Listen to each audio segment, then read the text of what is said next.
We're going to continue our State of the Franchise series, which yesterday we did the Seattle Seahawks. Today is the New York Football Giants. And the New York Giants are a team that – where's that noise coming from, Sam? Is it on your computer maybe? Did you open a tab on your computer perhaps? I don't think I did. But what the hell? Who knows? But we're going to talk – there it goes again. Huh.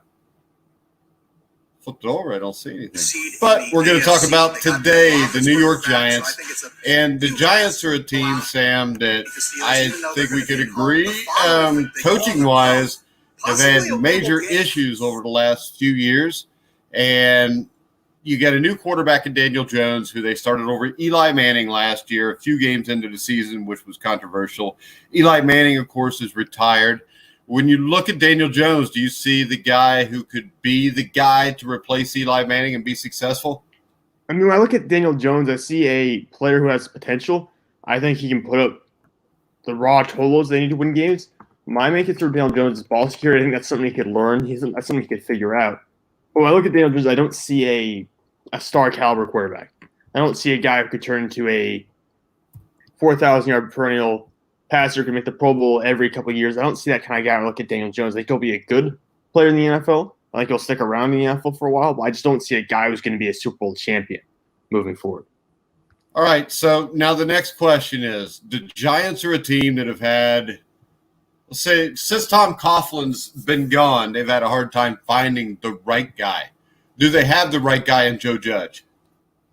You know, I'll remain faithful to Joe Judge. I don't think they could have made some serious games with Joe because he's got a background as a special teams coach from New England Patriots. I think he's from a good organization that brings in good personnel and makes sure they're ready, prepared for new coaching gigs, for new opportunities. I think as a special teams coordinator, Joe Judge has seen a little bit of everything, or as a former special teams coordinator. So I think he's seen a little bit of everything. I think he is prepared to handle the New York Giants, prepared to help build this team. My main concern is how will he handle some of the personalities maybe, because I know in New England they have a different culture that's already been set up. And as a coordinator, as a coach, you're brought into that special atmosphere already that's already there for you. So I'm interested to see if in the first 2 years of his time with the Giants, he can set that tone and be that guy who really creates the climate they need to have a winning culture. Yeah, and I think the thing that's scary here is he's never been a head coach at any level, whether it's the NFL, high school, college, or even Pee-wee football. So there's a lot of questions there. But when you look at the alternatives, where do you go? John Fox, Rex Ryan, Ron Rivera, who got the job in Washington, or God forbid, a lot of people were scared that Jason Garrett might get the job. So when you look at Joe Judge, I think we have seen special teams coaches who've never been head coaches, guys like Bill Cowher, come in Pittsburgh and do a great job. So I don't think there's no chance here, and I think Judge is a better hire than what they hired last time. Yeah, for certainly better than what they had last time. And I think, like you said, when you look at the other guys they had, the other people they could have signed for a head coaching gig, there really weren't many better options. To me, Joe Judge coming from New England as a special teams coordinator, why not take a shot? If it doesn't work out, it doesn't work out. You're right back to where you were. But in my mind, you can't get any worse by bringing in Joe Judge. All right, so let's go ahead and look in the backfield, Saquon Barkley. And I know it's weird in this day and age to consider a running back as the MVP of a team, but I think this is the team where this is the perfect thing for this. Saquon Barkley is a special talent. The problem right now is the offensive line has been down. The quarterback is young. Saquon Barkley, what do you think the cap is for him this year? Because this is a guy that's got to kind of do everything, and it kind of reminds me of Christian McCaffrey's situation in Carolina, where this guy's got to kind of be the bulk of the offense. Yeah, I think he will be the bulk of the offense again. I think Daniel Jones will improve, certainly from year one to year two. I know Barkley took a little bit of a step back this past season because they were changing quarterbacks. They had some issues in the offensive line. I think they got a lot better. You've talked about Kevin Zeitler in the past. He's really a great player on that line. They added Andrew Thomas, who's the best tackle in the draft. So I think the line's going to be better than what it was last year. I don't think it'll be fantastic, but it'll be better. I think Daniel Jones will be better. And honestly, I think Saquon Barkley will be back towards what he was as a rookie. As a rookie, he had 1,300 rushing yards, 11 rushing touchdowns, 721 receiving yards. I think he'll be closer to that. Last season, kind of disappointment, only 1,400 yards from scrimmage. I think he'll be in that 1,700 yard kind of range this coming season. I think he'll do more. Now, for me personally, the one thing I want to see Barkley grow as, because he can do almost anything you want to, I want to see him grow in pass protection. I think that's the area of his game where he needs to improve the most right now. And with a guy like Daniel Jones, who's had fumbling issues in the past, I think you need to make sure that Saquon Barkley is ready to protect the quarterback. Other than that, I think he's a phenomenal talent, and I can't wait to see what he can do this season. Now, when we look at the Giants' offensive line, last year Kevin Zeitler, I thought, had a great season. I think he's one of the best guards in the NFL, and he has been for most of the last decade, even though it kind of gets overlooked because he was in Cincinnati. Then he goes to a New York team that's not that good. Nate Solder was a guy they brought in for New England. A lot was expected of. They didn't get a lot. Now, Andrew Thomas is a guy who was their first-round pick, but the problem is with the COVID situation, you don't have the OTAs. You haven't had mini camps. Is this a situation where you almost have to not start Thomas and let him get his feet, or do we just throw him in and see what happens? No, that's a good question. I didn't even think about that, but I've seen some people talk about that in the past couple of days with some guys opting out with rookies not really getting the snaps. Think about it, there's not even going to be a preseason, so it's not like you're going to get any game snaps for rookies until week 1. So the Giants have an option because they do have Cameron Fleming as a backup tackle for them. And Kevin Fleming, by all means, is not a great starting tackle, but if you're talking about a backup you need to play 1 or 2 games, that could happen. So I could see Andrew Thomas maybe not starting week 1, but you could work him in. I don't think you have to not bring him in. I think you could play him week 1 and you'd still be all right. But if you really want to give him some time to ease himself in, I think you would split snaps with Cameron Fleming early in the year, maybe week 1, week 2, but after that, you need to be getting this guy reps. Well, I think this. I think you throw him in a left tackle right away because it can't be any worse than what they had. And I think he's a guy that has tremendous upside. And another huge issue on this team on the line, which I don't really hear people really talk about, is the center position. Spencer Pulley had 10 starts the past 2 seasons. Currently, he's the only true center on the roster, which to me would send off huge alarms with a team with a young rookie, or basically a rookie quarterback, even though Jones did play last year. And the Giants need to get the center position figured out as soon as possible. Yeah, I'd be interested to see what they do at center, because there are some guys out there. I know the Seattle Seahawks just cut Joey Hunt, who started a couple games from this past season. He's a little bit of an undersized center, but I think he'd be an upgrade over what they have right now. Justin Britt suffered a serious injury in Seattle last year as well, but he's now a free agent, so they go after him, see if he's a viable option to play part of the season. So I think they have options in free agency still, but I don't think you want to roll in with Spencer Pulley as your starting center. I don't think you want to do that. And you definitely need a backup at least if you're going to. So I think they should go out there, and they should still be shopping, even with – I know there's issues, the cap and COVID and all that stuff, but you still need to be out there and working to try to get someone in here to be a backup or to, start week 1. All right, now we look at the tight end position. I know there's a lot of buzz about Giants tight end Caden Smith entering his 2nd year, but Evan Ingram, I think, is the key here. I think Ingram is one of the best in the business when he's healthy. He's missed 14 games in his last 3 NFL seasons, but there are a few at his position with more talent. And we know with Jason Garrett as the offensive coordinator, he had a huge hand in guiding Jason Witten during his career. And it looks like Ingram could get a lot of that work. So this could end up like the situation in San Francisco, where the most important pass catcher on the field is the tight end for the Giants. Yeah, I think that makes sense. I mean, it's still Shepard, Golden Tate, and even Darius Slayton. They've been good receivers, but I think Evan Ingram by far has more potential. This is a guy who should be a Pro Bowler if he can stay healthy. Like you said, he's missed a lot of games. I think it was 5 games in 2018, and he missed half the season this past year. But, I mean, as a rookie, 722 receiving yards, 6 receiving touchdowns. If he can get back to that level, then I think he's got something. I really think he's going to be a Pro Bowl caliber tight end for the next 5 or 6 years. He has that potential. He's not a great blocker per se. He's more of the kind of a larger receiver type tight end. But at the same point, that's exactly what they need in New York right now, because they said the receivers are good but not great. I think Evan Ingram's a guy who could go for over 800 yards a year if he just stays healthy. Yeah, and I think when we look at the wide receiver position, they've got a little depth there. They've got some talent. But I think the question is, can they establish a number 1 receiver? Is it Darius Slayton? A.J. Brown gets a lot of love. You got a couple veterans that are in there. But for my money, it's Darius Slayton that's got to be the guy. Yeah, I think it's got to be Darius Slayton right now, because you're getting older with guys like Golden Tate, who's up there now. He's getting into his age? He's 31 years old. He's going to be 32 very soon. So to me, Golden Tate is he can no longer be your top option. You need to have some youth, some future there. I think we've seen what the best of Sterling Shepard at this point. I don't think he can go much higher than what we've seen from him the past couple of years. He really has peaked already, I think. But Darius Slayton's guy who came in last year as a rookie and had a very good season, 14 games, 740 receiving yards, 8 touchdowns. I think if you pair him with Daniel Jones, because they had some chemistry this past season, I think that's going to be a good pairing for them. I really do. I think that's got to be your guy moving forward, besides Evan Ingram, obviously.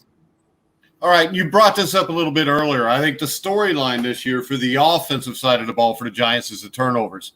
One of the knocks on the quarterback, Daniel Jones, is that he turns the ball over a lot. He lost 11 of his league-high 18 fumbles last year. He lost 11. That's a ton. The Giants ranked third in the league with 33 giveaways. And when you look at this, I think that going into the season, if they're around 500, I think that would be considered a huge success. But the only way they're getting to near that 500 mark is to really cut down on the turnovers. And the problem at the quarterback position here is he had that issue when he was starting at Duke also. So this is not something that just popped up his rookie season in the NFL. Yeah, no, this has been a continuous issue for him. And they've got that half to fix. I mean, you can't let this go in year 2 now. You can't be doing that. And Daniel Jones, he's fumbled a lot. This isn't the guy who runs a lot either. This guy who is more of a pocket passer, doesn't have a lot of running ability. It's not like a Kyler Murray or anything like that. So this is a dude who's just getting hammered in the pocket, either from holding the ball too long or just from being careless with it. I mean, when you sense pressure, when that internal clock starts ticking down, you need to cover that ball up. You cannot be holding it out there. And he's turned the ball over way too much for them. He's killed them in games with that. Even passing-wise, 12 interceptions in 12 or 13 games, that's not horrible, but it's not great either, especially in the NFL now where you're seeing quarterbacks throw fewer and fewer interceptions.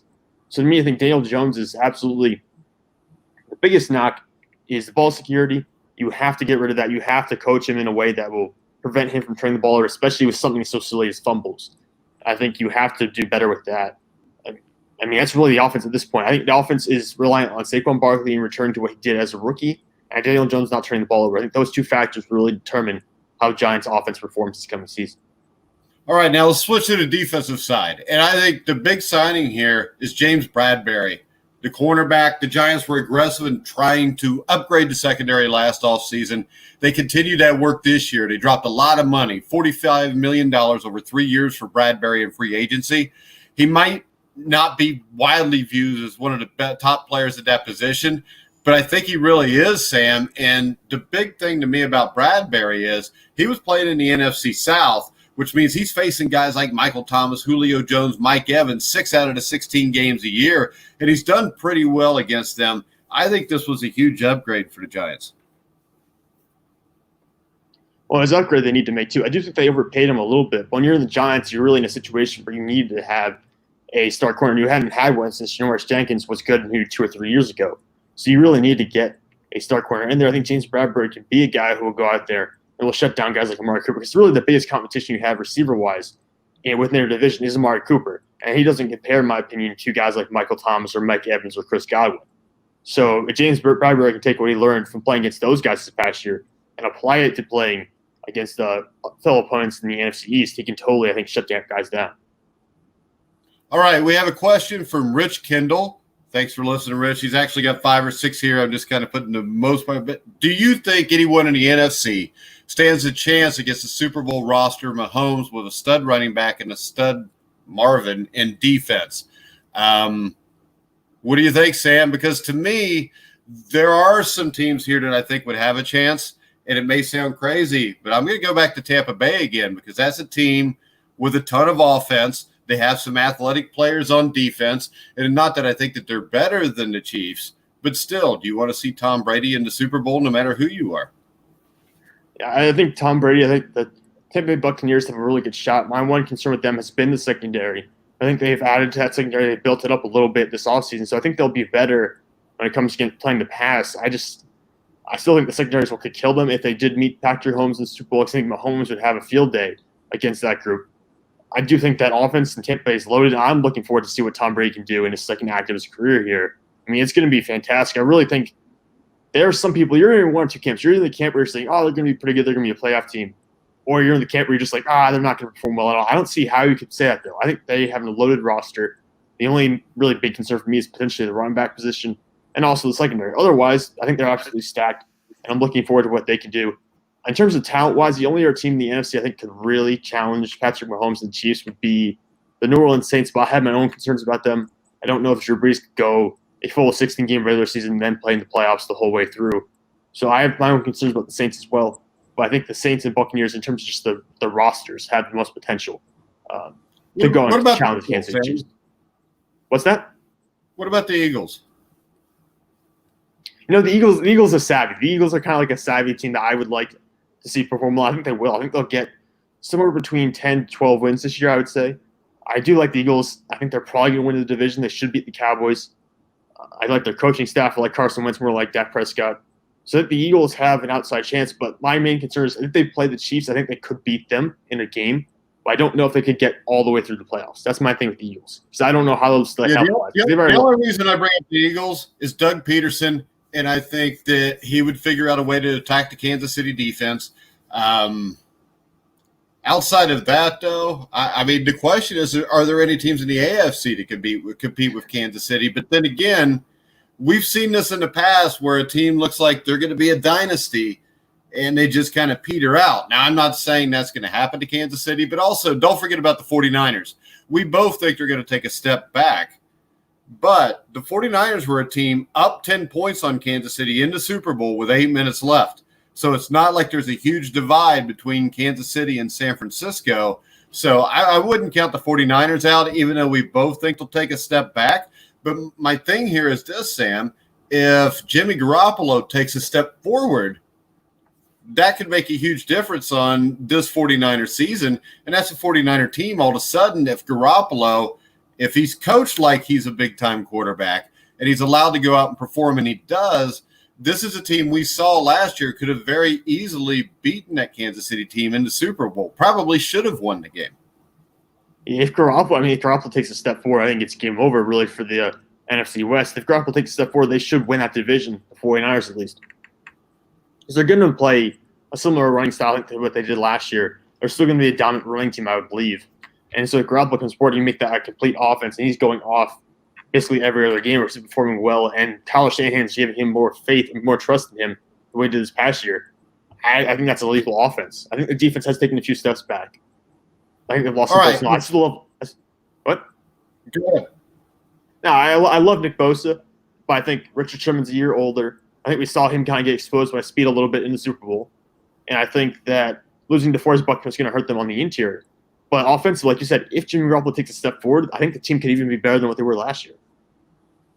All right, let's go back to the Giants since that was shows that. And I want to thank Rich for the question. Anybody wants to ask any questions, you can do it on here. You can do it on YouTube. You can do it on Twitter at Grueling Truth. Let's look at the front seven. What's your take on the Giants' front seven? Because this is where probably my biggest concern on this entire team is. So at the front seven, I'll start with the defensive line. The defensive line is Leonard Williams, Dalvin Tomlinson, Dexter Lawrence, and B.J. Hill is kind of a backup player who gets a good number of rotational snaps. That's very good if you're playing against the run. That's a very good run-stopping unit, in my opinion, that group. The issue is you don't have a lot of pass rush coming out of that scenario, and that means you're relying on guys like Marcus Golden, David Mayo, Blake Martinez, Lorenzo Carr. That's the group you're relying on to provide some kind of pass rush and also play a lot of coverage. I'm not a fan of the linebacker group. I think the interior defensive linemen are solid, but I think that linebacker group is really going to hurt them in the long run. Marcus Golden's a flipper like a pancake. He flips and flops every other season. It's hard to tell what he really is. Blake Martinez basically got kicked out of Green Bay because he couldn't pass cover at all. So, in my opinion, that linebacker group, that's the real issue right there. I'm not sure how they're going to handle up against the run. I'm not sure how they're going to hold against pass coverage, and I don't think they can rush the passer real well. So they're in trouble. Yeah. And I would say competitive urgency here is I think the Giants, with a new coach and Joe Judge, if they finish between 6-10 and 8-8, I would consider that a successful season for this team. Yeah, and in their division, I think it would be successful too. Because, like you said, there's Philadelphia in there, and I have them being a 10-win team at least this coming season. There's Dallas, which has a better roster right now, especially offensively. So I think if they do get 8 wins, I think 8 wins would be a phenomenal first year for them. But because this is really a team that will take 2 or 3 years before I think they get up and run to a point where they could be a playoff caliber team. All right, so what's your prediction for them this year in closing? This year, I think I would go for 7 wins. I'd say somewhere between 6 and 7 wins. I kind of stay right there. I think they'll beat Washington both times they play Washington right now, assuming Alex Smith doesn't return and kind of put up the numbers or doesn't play like he did in the past. I don't think he'll come back immediately, but if he came back at some point this season, I think it'd be a very different Washington team. But if you're playing Dwayne Haskins, I think they'll beat the Redskins both times. I just don't know how they're going to perform against Dallas and Philadelphia, which is why I'm going to leave them at 6 or 7 wins. All right, I kind of agree. I really think this is probably between 4 and 6, but I believe this. When you look at them, I think that the way they drafted would give me hope. I think there's some things they could have done, like taking an Isaiah Simmons or something to add a little more excitement on the defensive end, a little bit more explosiveness. But I think what they've done with the offensive line, with the defensive backfield, you've got – I mean, the big question here is going to be, does Daniel Jones pan out to be the guy or not? But I think what you see is what they did to me in the offseason made more sense than what they've been doing over the last 5 or 6 years. No, I had better offseason. I do think they're going to get hurt a little bit, though, because you have DeAndre Baker, who was the first-round pick for them this past season. Got placed in the chemistry exemplist the other day. He's not going to be playing football until they conclude an investigation into him and Quentin Dunbar about an incident that occurred a couple of months ago where supposedly they committed armed robbery. Since then, they had people come forward and testify that didn't happen. But there's been suggestions that the testimony that was brought forward was actually paid for by Quentin Dunbar and by DeAndre Baker. It was bribed. So there's still an investigation going on about what happened exactly, and those two are on the commissioner's exempt list. So you could potentially be missing a first-round corner from this past year for the entire season. Did you see this about Dana Stubblefield? What happened? Former San Francisco 49er Dana Stubblefield. He was actually on the Super Bowl 29 championship team with the 49ers. Great defensive lineman.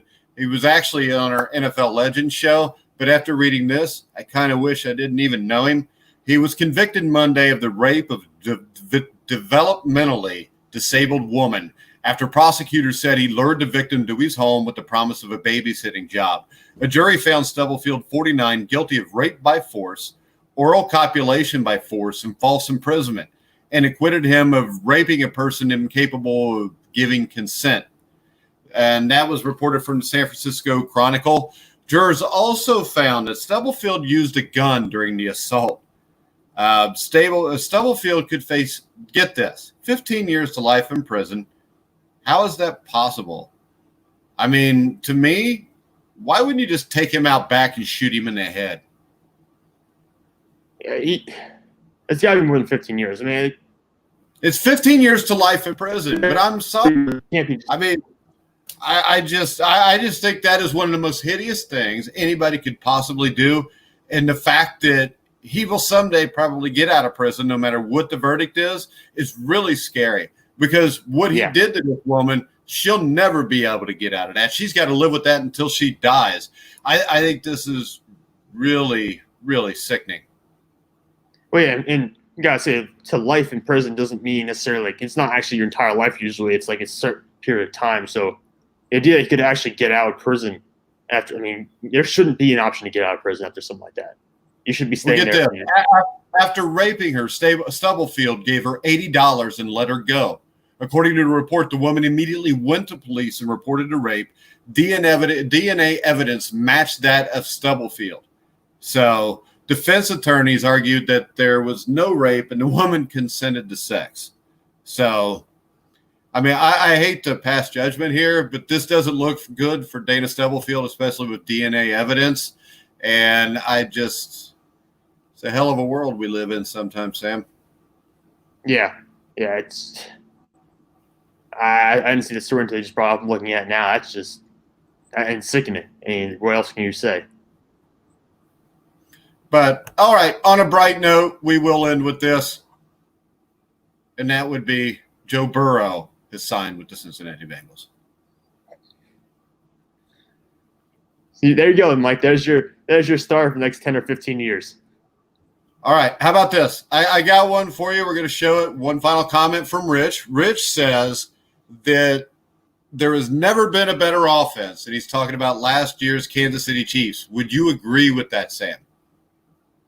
There's never been a better offense than that. I mean, I think I He's could saying probably. last year was the greatest offense, I guess, in NFL history. No, I don't think so. I mean, I would say no. I think Well, you could see, probably go back and. I would do this. I think. Oh, he's saying this year's offense. I'm going to say this. What's the greatest offense in NFL history to you, Sam? The great. Well, I don't know if it'd be the greatest, but the two that immediately come to my mind are one run by Joe Montana featuring Jerry Rice. I mean, that's just it's because it's two of the greatest, two of the top 5 guys in NFL history on one team, one offense. And you know what I would say would probably be something like Peyton Manning with the Denver Broncos the year they had all the receivers. The year they had like Wes Welker, Sanders, Demaryius Thomas, and I think Nosha Moreno was still the running back at that time. How about this, Sam? Let's answer this question for Rich tomorrow. We doing a show tomorrow at 1? Yeah, sure. All right, let's do the top 10 offense. Our top 10 offenses in NFL history. And then Rich can get on there and argue with us. He's saying that the Kansas City Chiefs, with the new running back from LSU, will be the greatest offense in history. So I'm saying this. I'm saying it is possible. But when I look at it, without doing any research, just going off the top of my head, the most talented offenses I ever saw were the Eric Coryell Chargers, because you had Wes Chandler, John Jefferson, Kellen Winslow, Chuck Muncie, Dan Fouts. You had an offensive line with guys like Ed White, who should be in the Hall of Fame. And another offense would be the Rams' greatest show on turf, because you had 3 stud wide receivers, but you had Marshall Faulk in the backfield. You had Kurt Warner at quarterback. So I'm saying this. In my top 10 will probably be that Chiefs team, and I could really see what he's saying with, St. Hilaire or whatever the running back's name is. I could see the Kansas City Chiefs could be even better. But the other thing you got to remember is this. You got to keep everybody healthy also. 2 years ago, if they don't lose their running back, for what was his name, the one that then went to the Browns, why can't I remember his name? Oh, Kareem Hunt. Yeah. If Kareem Hunt would have played that entire season into the playoffs, I think the Kansas City Chiefs would be going for 3 straight Super Bowls. Yeah, no, I agree with that. I think losing him was a huge blow to that team. So they hadn't prepared to not have him.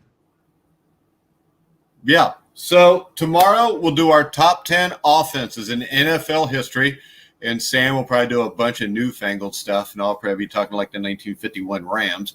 But we will be back to talk about that at 1 tomorrow. Tonight at 9 o'clock, we have a special edition of Survive in Advance with myself, Steve Risley, who played on the 1981 national champion Indiana Hoosiers.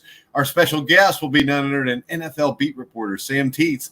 And tonight we're going to talk a little bit about the COVID situation in Major League Baseball, and basically the COVID situation in every sport, because a lot of things are interesting with the NHL and NBA ramping up this week or towards the end of this week.